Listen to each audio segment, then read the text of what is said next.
ఈరోజు మనం 2 అన్నమయ్య కీర్తనలకు భావం తెలుసుకుందాము.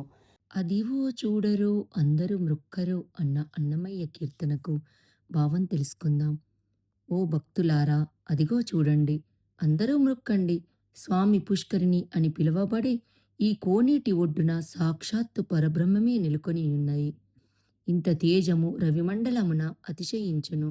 స్వర్గమున చంద్రునిలో ఇంత తేజస్సు ఉండనోవుమును. భూమి మీద అగ్నిలో ఇంత తేజము పొడచూపవచ్చును. అనేక రకములైన విశ్వ తేజము ఇదే. ఇది క్షీరసాగరమున పవలించిన సాకారము. వైకుంఠమున వెలసిల్లెడి విష్ణుదేవుని సాకారము.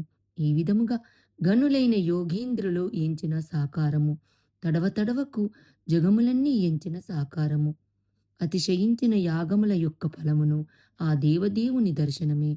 అనేకమైన గొప్ప తపస్సుల ఫలము ఈతని దర్శనమే. అనేక దానములు తలుచుకున్నవి కాని తలుచుకోబోయినవి కాని చేసిన ఫలము ఈ వెంకటపతి దర్శనమే అని అర్థము. ఇక్కడ అన్నమయ్య శ్రీ వెంకటేశ్వరుని వైభవాన్ని కీర్తిస్తున్నారు. స్వామి పుష్కరిని ఒడ్డున వెలసిన బ్రహ్మము అదిగో చూడండి మొక్కండి అంటున్నారు.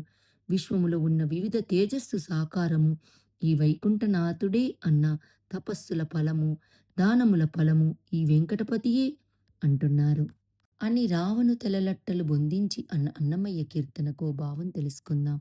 యుద్ధములో రావణుని తలలను తెగిన ముండంలా చేసి భూతములన్నీ వాటిని కాళ్ళతో తొక్కి బుద్ధి చెప్పినవి. దీనికోసము రాముడు ఎంత కష్టపడ్డాడు. అదిగో వానరసేన సముద్రంపై వారధి కట్టింది. లంకకు అంచులలో అంటే ఒడ్డున చుట్టూ విడిసింది. కోట్లాది దానవుల తలలు తెగవేసిరి. ఓ రావణ, నీకు గతి కట్టడి అయిపోయింది.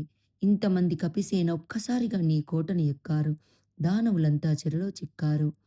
వెనువెంటనే సీతకు గొప్ప సంతోషం కలిగెను. నిజం రావణ, నీది ఒక బ్రతికేనా? ఆ పైన విభీషణునికి పట్టాభిషేకం జరిగింది. అంతకు మునిపే విభీషణుని హితులు లంకను స్వాధీనం చేసుకొనినారు. మహామాన్వితుడైన శ్రీ వెంకటగిరి రాముడు అతిశయించెను. రావణ, పనులన్నీ చక్కబడినవిరా. ఇక్కడ అన్నమయ్య రావణ వధానంతరం జరిగిన పరిణామాలను వివరిస్తున్నాడు. రామాయణం మొత్తం కీర్తనల రూపంలో ఆయన రచిస్తే మన దౌర్భాగ్యం కొద్దీ చాలా తాళపత్రములు తగలపెట్టబడి రాగిరేకులలో నిక్షిప్తపరిచిన మిగిలి మాత్రమే మనకు ఉన్నాయి.